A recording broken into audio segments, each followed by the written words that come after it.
Olá, você está no Questão de Ordem, programa que leva até você um pouco mais dos nossos vereadores, para que você conheça projetos, conheça as ideias e também um pouco da vida dos nossos parlamentares. Recebemos hoje o vereador Renato Pupo, do PSD.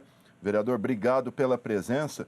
Gostaria de começar com o senhor comentando aí uma campanha lançada pelo Jornal Diário da Região que está pressionando vereadores a reduzir os seus salários. Queria saber o que o senhor pensa disso. Olá, Gama, prazer estar aqui com vocês. Você sabe que eu gosto muito de me dirigir ao munícipe rio-pretense, das cidades da região também, porque eu acho que é importante o munícipe conhecer o vereador, seja ele o seu vereador ou não. Eu acho que a partir do momento que a gente entra na Câmara, a gente representa toda a cidade. Então é muito importante o munícipe conhecer e saber o que a gente pensa a respeito, principalmente sobre temas polêmicos como esse. Eu fui consultado por um jornal da cidade e disse que eu acho que é demagogia. Mas no jornal a gente não tem muita oportunidade de falar, às vezes uma resposta longa ela é resumida em uma ou duas linhas. Por que eu acho demagogia?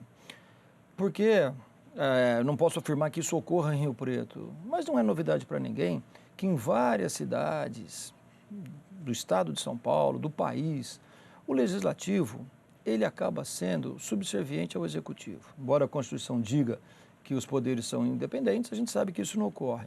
E onde existe essa subserviência, muitas vezes há o chamado mensalinho. Então, você reduzindo os salários, você beneficia quem? O parlamentar corrupto, o parlamentar que vive do mensalinho. Você tira, por exemplo, as condições de trabalho daquele parlamentar que trabalha corretamente e que precisa desse salário. Não que a profissão de vereador seja um meio de vida. Sou contra, não pode ser meio de vida, não pode ser ganha-pão de ninguém. Tem que ser um complemento. Mas é um complemento oneroso para o parlamentar. O parlamentar muitas vezes usa o seu carro para atender a população. E se ele não vai em determinados lugares, a população fica chateada. Só aparece em época de campanha. Exige o parlamentar lá. Eu faço isso muitas vezes, sábados, domingos, uso o seu carro. O parlamentar, muitas vezes ele precisa acabar aderindo a muitos eventos beneficentes nos quais ele sequer vai ter condição de participar. Mas ele adere para não ser mal interpretado, senão a impressão que dá é que está com má vontade. Então tudo isso tem um custo para o parlamentar. E quando você corta isso, você prejudica. Sem contar o tempo dedicado pelo parlamentar à sua atividade na Câmara, é um tempo que acaba tendo um custo para ele. Por quê? Porque prejudica a sua atividade profissional, seja ela qual for. Eu tenho a impressão que, se chegarmos a esse ponto, algumas câmaras de cidades pequenas estão aderindo a isso, nós vamos reservar essa atividade parlamentar para quem? Para os aposentados, para os milionários, para os desocupados e para os corruptos, aqueles que vivem do mensalinho. Porque aquela pessoa, um comerciante, por exemplo, que trabalha, ele reserva algumas horas do dia para se dedicar aqui. Ele está deixando de ganhar muitas vezes no seu comércio. Um professor, no meu caso, eu sou professor concursado da Academia de Polícia do Estado de São Paulo. E a Academia de Polícia, graças a Deus, paga bem. De 2004 a 2012, toda terça-feira eu tinha compromisso em São Paulo, na Academia de Polícia lá em São Paulo. E é considerado trabalho policial, coisa oficial. Quando eu fui eleito vereador, eu abri mão disso. Então, tudo isso tem um custo para a gente. Por isso é importante que a população saiba, porque lançaram isso e a população está abraçando. Alguns movimentos já começaram a surgir. Só que a população precisa saber que se isso se concretizar, vai beneficiar, não digo em Rio Preto, mas em todos os lugares onde isso acontecer, vai beneficiar aquele corrupto, que é bancado pelo Poder Executivo, que é bancado por empresas que têm contrato com o Poder Executivo, que têm interesse em ter um representante dentro da Câmara Municipal. Por isso, eu sou contra. Às vezes essa posição desagrada, mas eu sempre fui muito transparente, é importante que as pessoas saibam o que eu penso. Até porque não é profissão, mas o parlamentar não vai pagar para exercer a sua função, né? Exatamente. Doutor, rapidamente, outro movimento que ganha corpo aí é a questão da volta da CPMF. Eu sei que o senhor tem uma opinião bastante forte sobre isso, né? Sim, eu também sou contra. Eu acho o seguinte, imposto, o próprio nome diz, é algo que está sendo, se está impondo à população. Por isso é uma medida impopular. Mas, às vezes, eu acho que todos nós, cidadãos, temos que dar a nossa parcela de contribuição, ainda que isso custe um certo sacrifício. Dependendo das circunstâncias, às vezes não tem como evitar. Quando, por exemplo, é uma crise mundial. Agora, nessa situação é diferente. É uma crise que o Brasil está vivendo em decorrência de má gestão, escândalos que a gente está vendo por aí. Por isso, eu não acho justo agora o cidadão ser sacrificado, o cidadão ter que pagar uma conta que não foi ele que contraiu, para cobrir um prejuízo que não foi causado por ele. Por isso, nesse caso, eu sou contra, sou radicalmente contra, tenho minha opinião formada. Ainda não sentei com o meu partido para saber o que o partido pensa. Mas a minha opinião é que eu acho que a CPMF não deve passar nesse momento.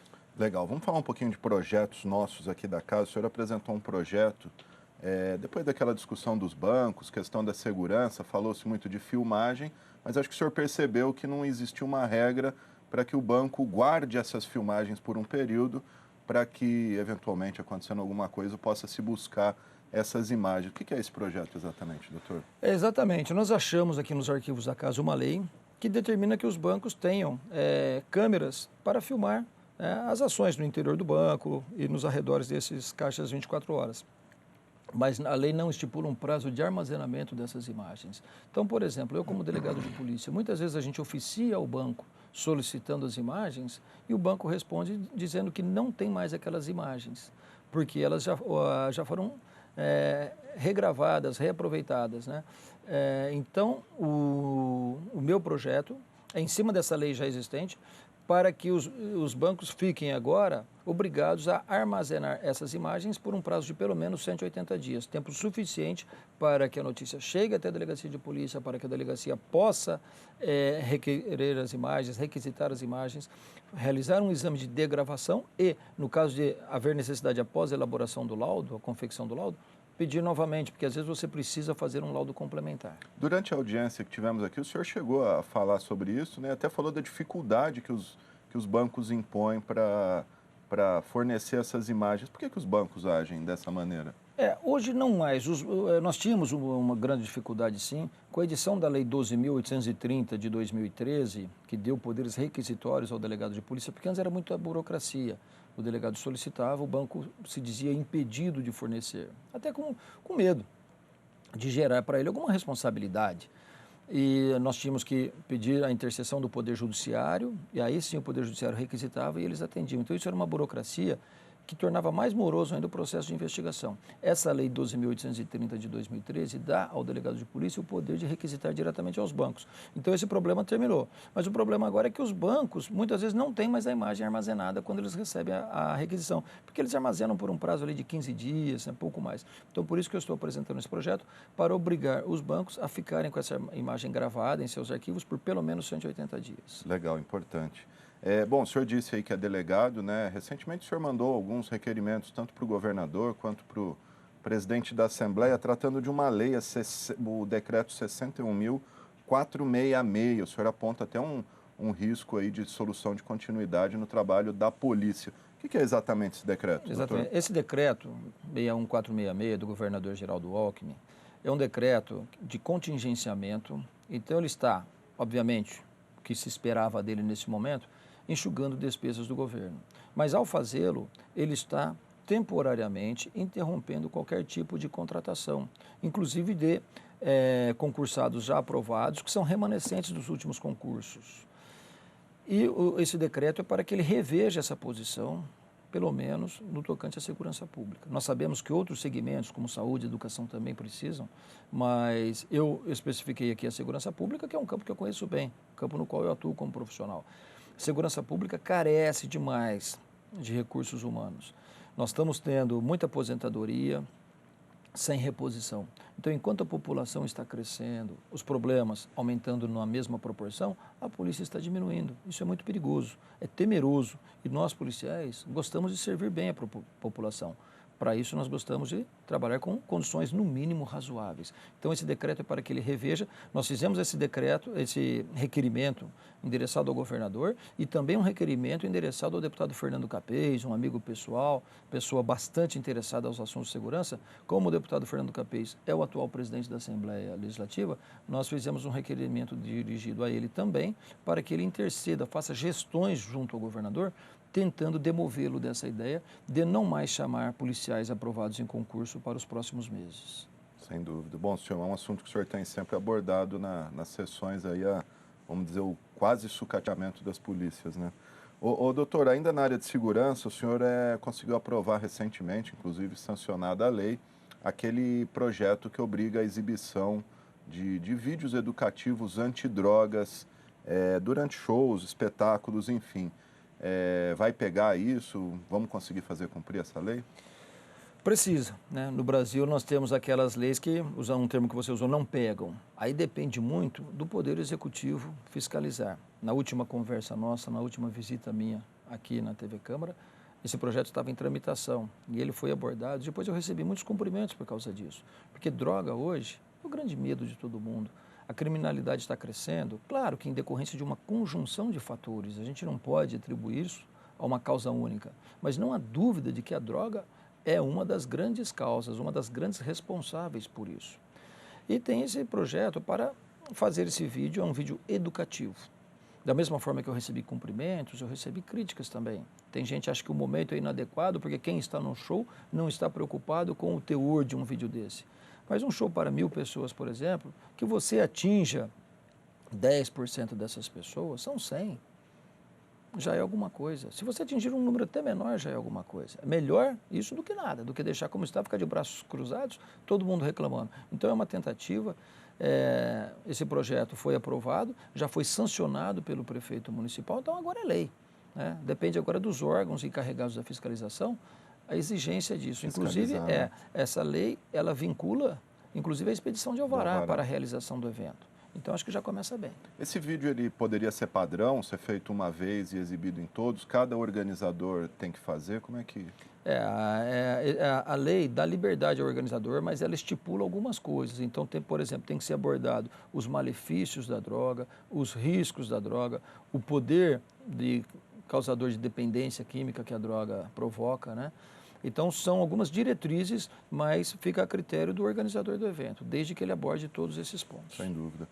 Sobre essa questão de droga, doutor Renato, o senhor como delegado, temos um problema grave aqui, principalmente no centro e na Avenida Badibacite, na Praça Central, que são esses desocupados que ficam consumindo drogas nas praças. O que o senhor pensa disso? O que deveria ser feito? Seria necessário o uso de força até policial ali para tirar essas pessoas? É questão social? Nós já conversamos muito sobre isso, inclusive uma praça aqui perto da Câmara, pouco antes daquele fatídico acontecimento, né, que culminou com a morte de um dos moradores, teve uma reunião na véspera, numa residência ali nos arredores. Eu não pude ir, eu estava na faculdade, fui convidado, pedi para que um assessor comparecesse, ele compareceu. É um problema grave que incomoda muito. Mas a polícia, na hora de agir, ela encontra limitações na própria legislação. Então, eu acho que é mais um caso de assistência social do que um caso de segurança pública, enquanto eles estão apenas ocupando a praça. Precisa o poder público recolher essas pessoas, dar a elas a devida assistência, até porque é um direito fundamental delas, essa assistência. A Constituição dá a todos o direito de ir e vir em tempos de paz. Então, enquanto essas pessoas não estiverem invadindo o direito alheio, elas podem permanecer no espaço público, a polícia não tem como remover. A questão da droga, o que autoriza a prisão é o tráfico. O que é dificílimo demonstrar nesses casos. Muitas vezes o que se consegue é o porte. E o porte de drogas, ele tem dois problemas. Primeiro, hoje ele não autoriza mais a prisão. Segundo, tramita no Supremo Tribunal Federal uma discussão em torno da constitucionalidade do artigo 28 da Lei de Drogas.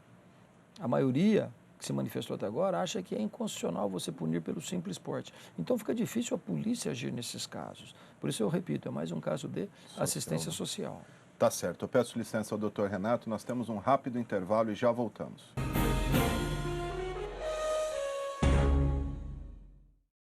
A medula que salva vidas não é tirada da sua espinha, e sim do osso do quadril ou do sangue, como uma doação. Você doa uma pequena quantidade que não faz falta. Seu corpo repõe fácil e volta logo ativa. E pronto, você salvou uma vida. Faça o cadastro no Hemocentro. Doar só depois.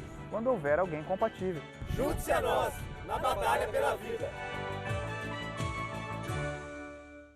Atenção, ajude a sua prefeitura a combater a dengue. Tampe sua caixa d'água, limpe as calhas, não deixe acumular água parada. Colabore com o agente de saúde do seu município. Se estiver com sintomas da dengue, procure uma unidade básica de saúde.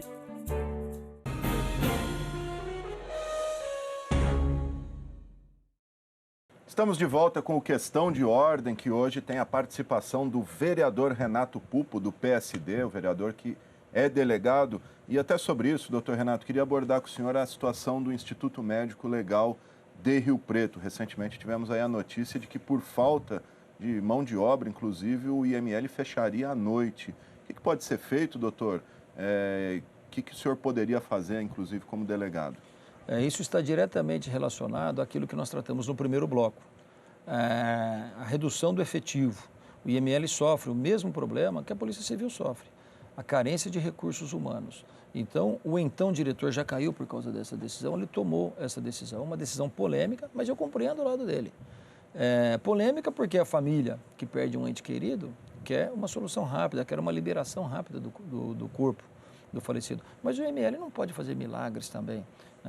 Então, na época se estabeleceu isso por falta de recursos humanos. De imediato, eu protocolei um requerimento, também endereçado ao governador do estado, pedindo providências para solucionar esse problema da falta de recursos humanos. Esse requerimento, assim como os outros dois citados na primeira parte, ele foi aprovado pelo plenário e subiu para o governador com a assinatura de todos os parlamentares. Uma coisa que é importante falar, às vezes parece uma medida fraca, mas é o que a gente pode fazer. O que eu tenho feito nesses casos, eu entro em contato com outras câmaras de cidades do Porto de Rio Preto, Ribeirão Preto, Franca, Guararapes, Araçatuba, Jabuticabal, Barretos, são algumas que eu me lembrei, Marília. Em todas elas nós temos policiais vereadores também. Então nós temos interagido, eu tenho mandado para essas pessoas requerimentos para que eles façam a mesma coisa lá. Quem sabe assim, isso ganha mais força, né? Chegando até o Palácio, requerimentos de várias cidades do estado de São Paulo. Legal. Doutor, vamos falar um pouquinho de um outro requerimento do senhor. O senhor está pedindo soluções à prefeitura em relação às obras na Badibacite.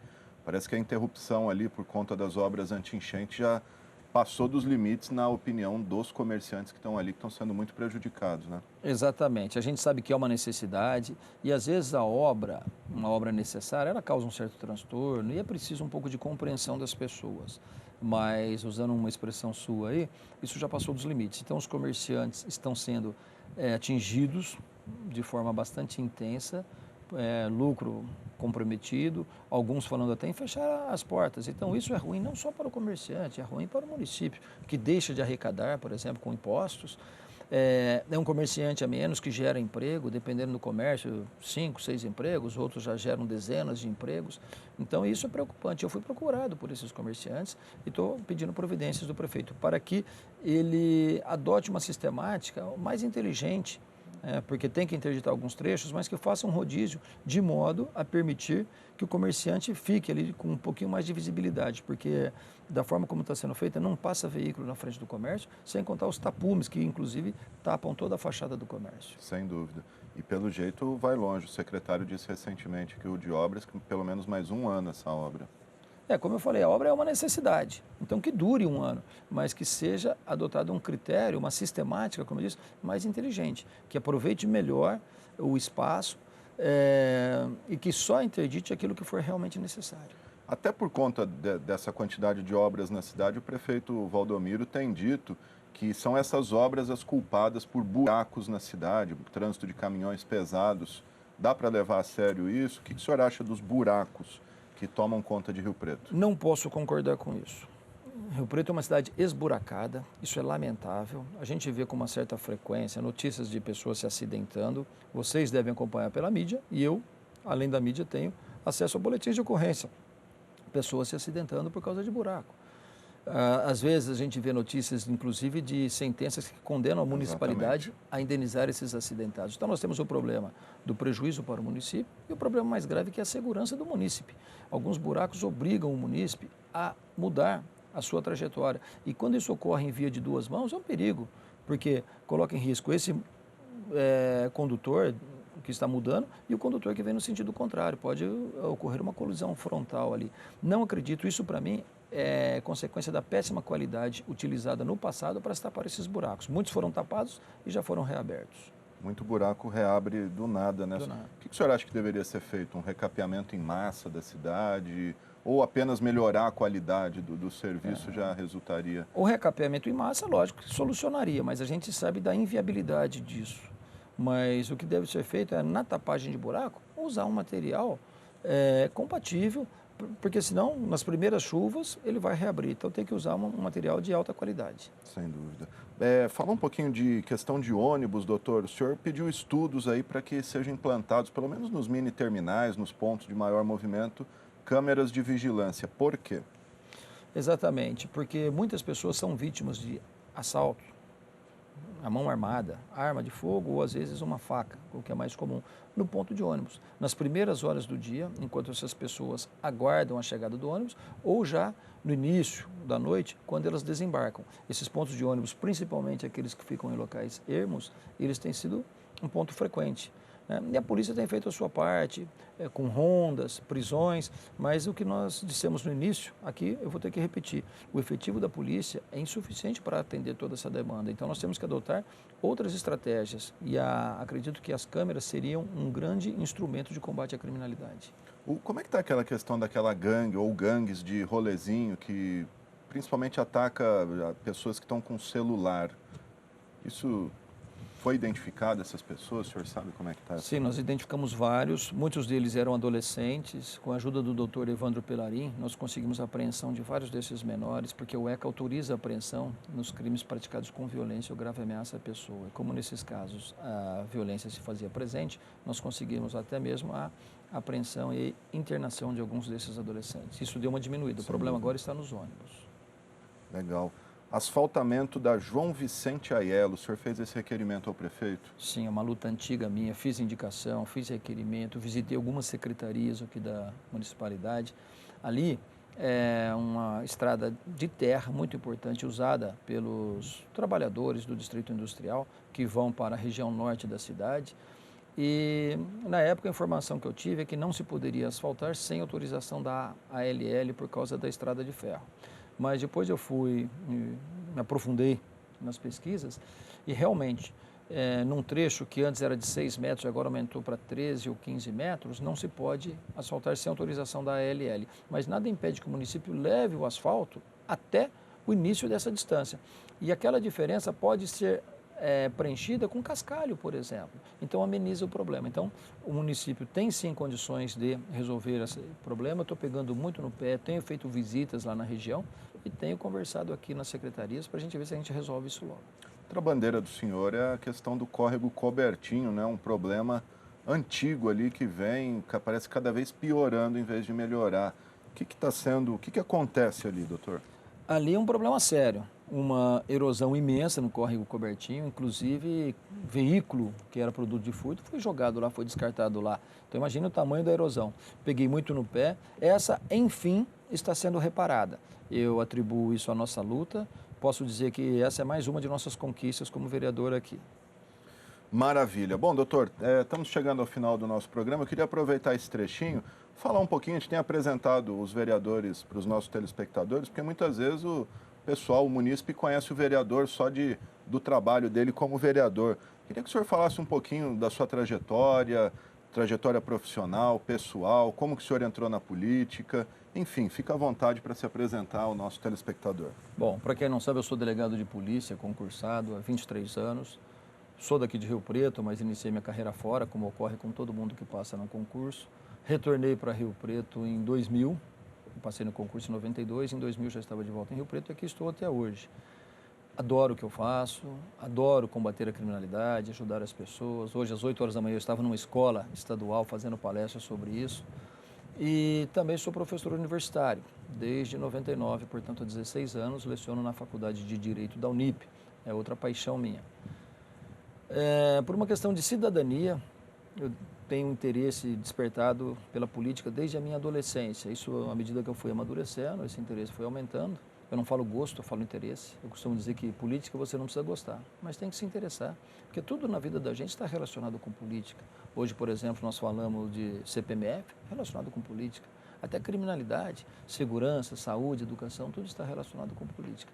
Então, por isso eu fui me interessando cada vez mais e acabei, num determinado momento da minha vida, quando eu estava com a vida pessoal resolvida e concluí que eu tinha um certo tempo para me dedicar à política, abri mão de alguns afazeres, como eu disse no início, acabei me candidatando. Fui eleito agora na última candidatura com 5.447 votos. Confesso que me surpreendi, esperava menos, porque eu era um novato na política riopretense. Foi uma surpresa muito agradável. Isso mostra a credibilidade que a gente tem. Isso é muito bom. O nome de minha família eu sei que pesou bastante também. E agora estou trabalhando aí para a população. Graças a Deus, onde eu ando, eu tenho sido abordado pelas pessoas que dizem aquela frase simples, mas gostosa de ouvir. Olha, parabéns, estou acompanhando o seu trabalho, estou gostando muito da sua seriedade. Essa é a minha marca, esse é o meu jeito de ser. Eu vou continuar trabalhando assim. Acho que pouca gente sabe que, por pouco, o senhor não foi jogador profissional de futebol, né? Eu tentei também, eu joguei por 3 anos nas categorias de base do Palmeiras. Sou palmeirense, mas não foi por isso, não. Foi um convite. Na época eu recebi convite de 6 clubes do estado de São Paulo. Os clubes grandes, todos se interessaram. Eu jogava pelo Clube Monte Líbano aqui, me destaquei no Campeonato Paulista. E os clubes vieram atrás. Eu estava terminando aquilo que na época se chamava de 8ª série, o atual 9º ano. E as aulas do primeiro colegial já iam começar e os clubes naquela época não alojavam gente tão jovem assim. E o Palmeiras foi o primeiro a encontrar a solução para o problema. Por isso eu fui para o Palmeiras. Joguei 3 anos lá, cheguei a pegar a seleção paulista juvenil, mas depois um problema no joelho, um problema sério, interrompeu minha carreira. Eu não lamento isso que aconteceu, eu acredito muito nas coisas que acontecem, acho que acontecem porque tinham que acontecer, acho que alguma outra coisa estava reservada para mim.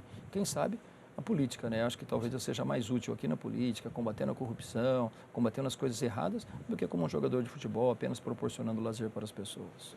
Maravilha, doutor. Temos mais um minutinho para terminar o programa. Fique à vontade para passar o seu recado aí. Pode dizer o que o senhor quiser. Bom, o que eu queria dizer para as pessoas é o que eu disse hoje cedo nessa palestra.